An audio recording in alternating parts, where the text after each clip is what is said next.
Hello friends, today's lecture is on Kate Chopin, an American fiction writer, and she belonged to the 19th century, a century that saw towards its end the Civil War, and the people who were participating in the Civil War, in my opinion, Dr. Bajaj will correct me if I'm wrong, the people who took part in the Civil War were perhaps the most sensitive and civilized in the country at that time.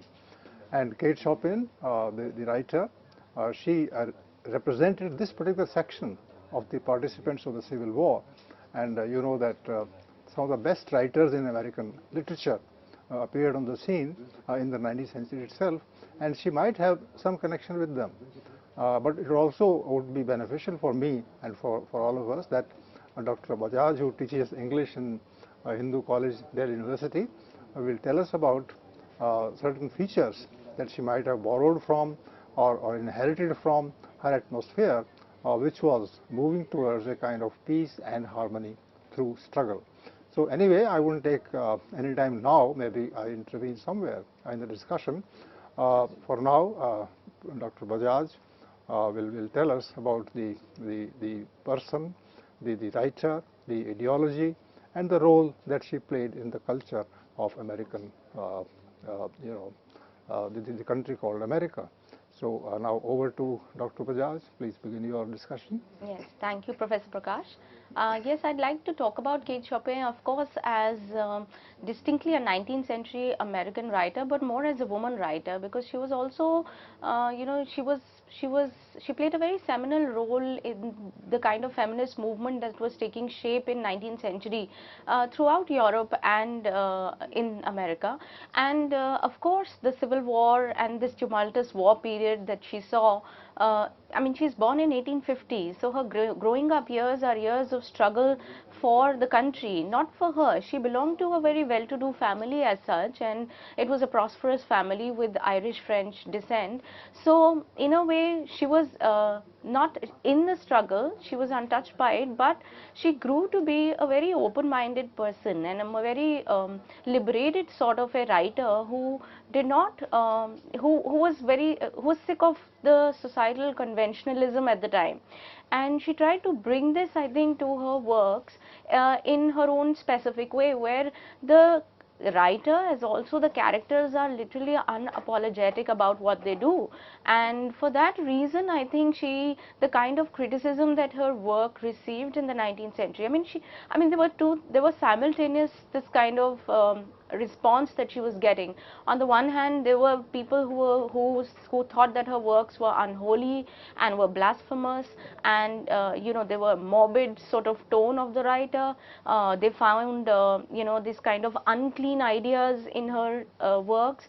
On the other, there were people she was a rage in her own hometown, and there were letters that she'd received on how she had entered the psychological depths of characters and how she had treated the reader not as a child but as a mature adult, and had given the power to the reader to see these artistic potentialities and also possibilities in life that otherwise are constrained. I think this is what makes her a very special sort of a woman writer. And of course, America was at this kind of a crossroads at the time, so it had to deal with its own issues of course, the abolition of slavery. So while she would have grown up, she would have seen all of this, the civil war literally taking shape, and the abolition of slavery, and with it the killing of Lincoln. And you see her years, and she is there till about 1904. So this is in fact a very crucial period in America, because on one hand, the slaves have won the right for themselves, which means there are no more slaves. There is abolition of slavery. So the black identity is forming at the time, and there is a lot of migration happening, a lot of movement happening, cultural interactions taking place. Also, openness, and at the same time, prejudices coming to the fore now at the social level. So there is this kind of a life that's taking place in the South. And remember, she she is a southern writer.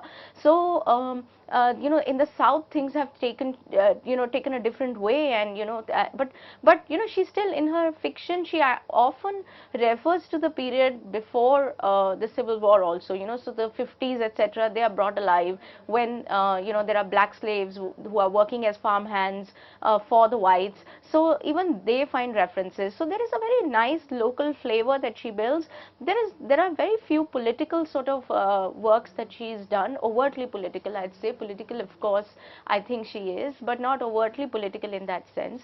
But the other important thing that you see is that America is going through a different phase of industrialization and a very heightened phase of capitalism at the time. So there is a sense of new life, new cultures coming up, and a new sense of family that is being built.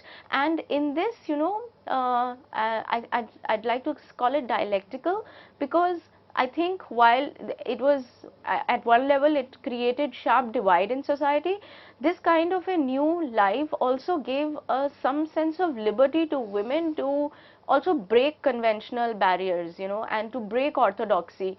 So she is a very new age sort of a woman who who was always talked about for her for her kind of a very bold stance that she took, and a bold lifestyle that she had, a very open lifestyle that she had. So she was always she was also criticized for that. But I think that is also to do with the larger culture that was taking shape of capitalism, that gave that kind of freedom to women to work within that sphere. How would you react to this? I would like to appreciate the word that you used, unapologetic. And that has, I think, some to do with something to do with her background. She's from South America, you see, and that is the seat of convention. That is the seat of orthodoxy. So unless the woman came out of herself to assert and to tell people that this is what she meant, she wouldn't have been able to write.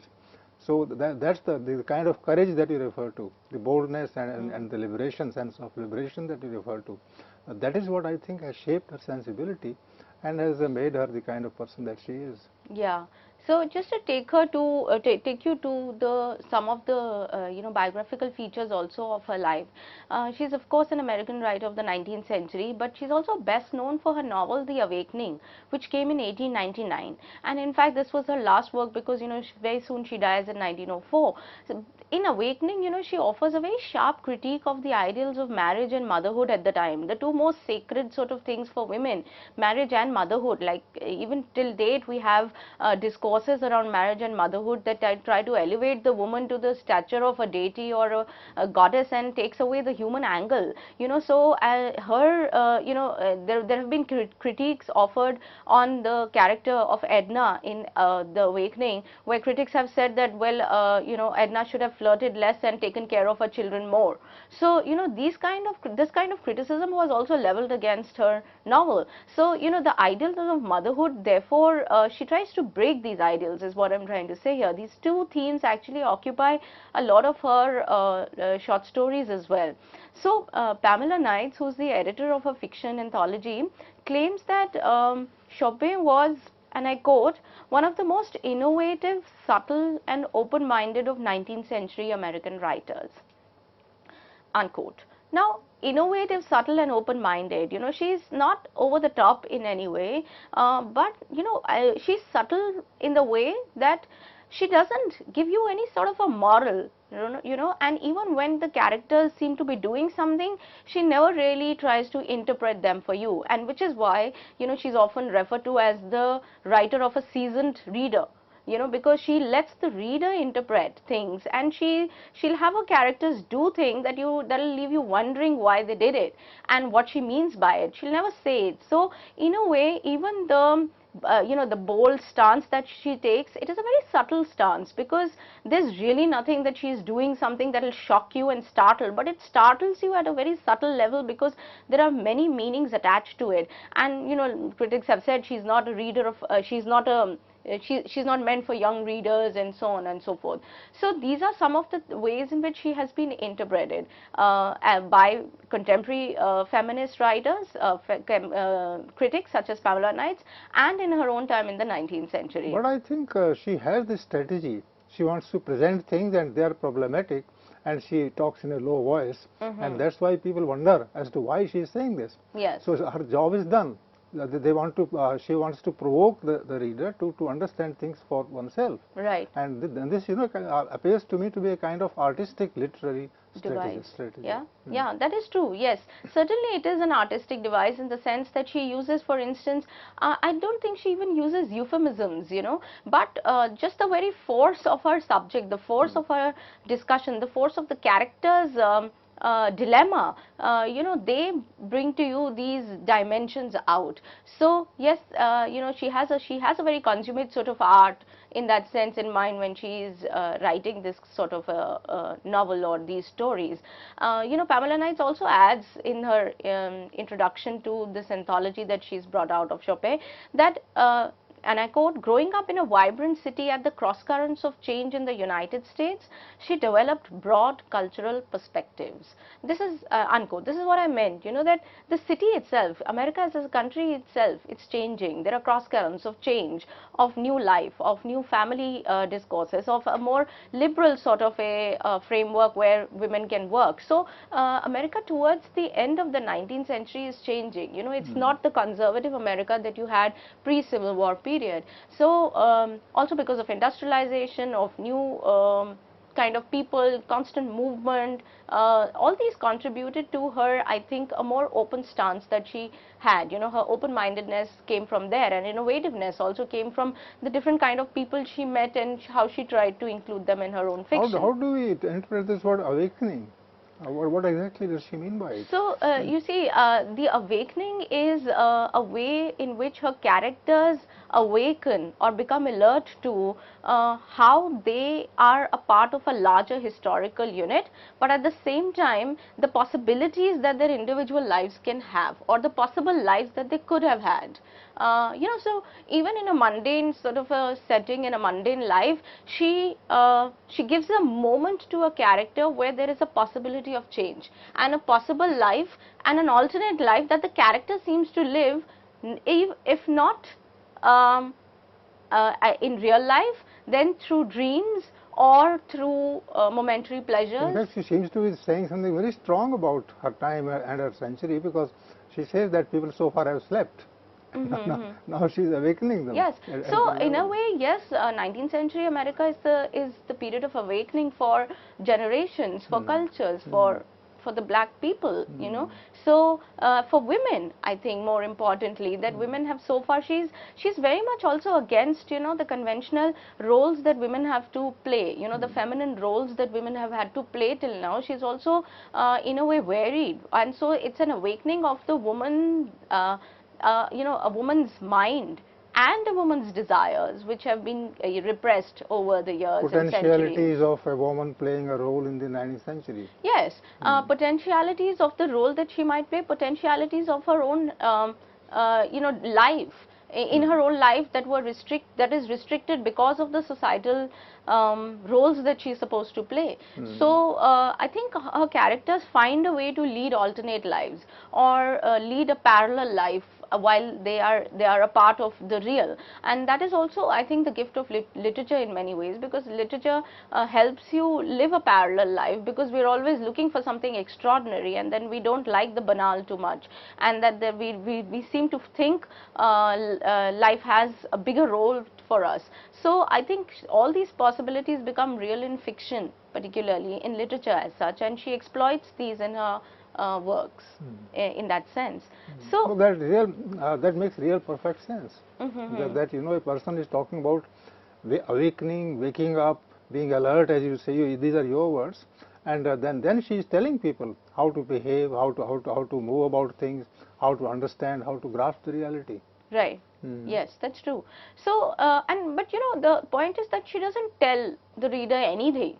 She will just let the reader see, and you might wonder why. For instance, in one of her stories, and since we are talking about this attribute of unapologetic person, and also somebody who is, for instance, just not doing something without making any sense for her own self. For instance, there is a character called Mrs. Somers in the story A Pair of Silk Stockings. Now, A Pair of Silk Stockings is about a woman named Mrs. Somers, who obviously the fact that she's Mrs. gives you the sense that she's married, but she's I mean, she's all by herself and she's taking care of her children. So this woman has seen better days and is now trying to just make enough for her children, right? And there is no indulgence in her life now, and that's a forgotten word, but she has seen better days. So in taking care of her children and in the responsibility that she has of her children and the kind of life that she has to make a living for them, and she's all by herself, all this is the larger reality, or the heavy reality or the load that she has to bear. But then on one fine day, by chance, she finds some money, and she thinks, how should I use this money? Like she's been scraping and she's been trying to struggle to make ends meet, but then she has for a very some dollars, she finds them, and now she thinks, how should I spend these dollars? And that day becomes the course of the story. Yeah. Would you like to comment on the word silk stockings? The silk stock, yeah. So the story I was going, that's what I was telling you, the story. This story is about finding this chance money, and then she thinks of what to do with this money. She thinks of things that she needs to do, where this money should ideally go, which is to mend the things in the house, to buy some things of need, or to buy some clothes for her children, or caps, or some gown for her daughter. And she thinks of things that she can do at night. But in the morning, as she goes out to do something, she's, I mean, the needs of the present, absorb her, right? But then she immediately, on an impulse, enters a store of silk stockings and buys a pair of shiny black silk stockings. And she's so excited to buy them, because this is the kind of life she probably led as in better days. But now she has to stick to bargains and go to sale counters, and she says, that's where I mostly buy my stuff, on discounted items. But for the first time, she enters a store and buys on full price a shiny black silk stockings for herself.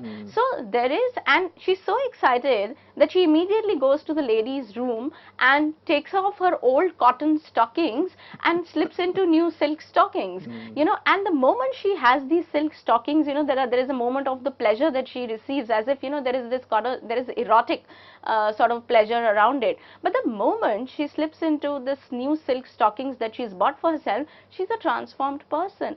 She's no more the mother who has to return home with the cotton stockings mother who has to return home to her children. Now she is the woman that of her dreams, or of her desires, or of her it's a great metaphor she is using, and that's what you mean by subtlety. Right. She is not saying anything, right. She is not telling anything, but then she is showing the pleasure of this woman wearing those stockings. Right. Do you think stockings is a sort of a euphemism?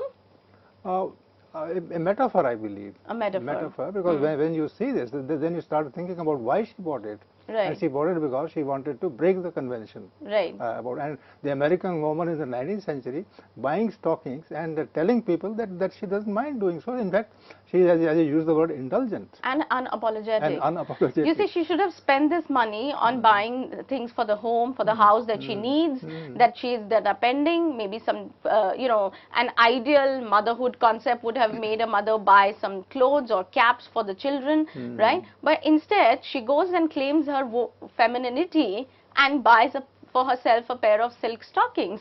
Again, a reference to the pleasure involved in it. And the moment she slips them on and she has them on, that's not enough. The next moment she goes and buys a pair of shoes or boots to go with the stockings. Then she next goes to buy expensive gloves. Then she goes to a stall to buy magazines for herself.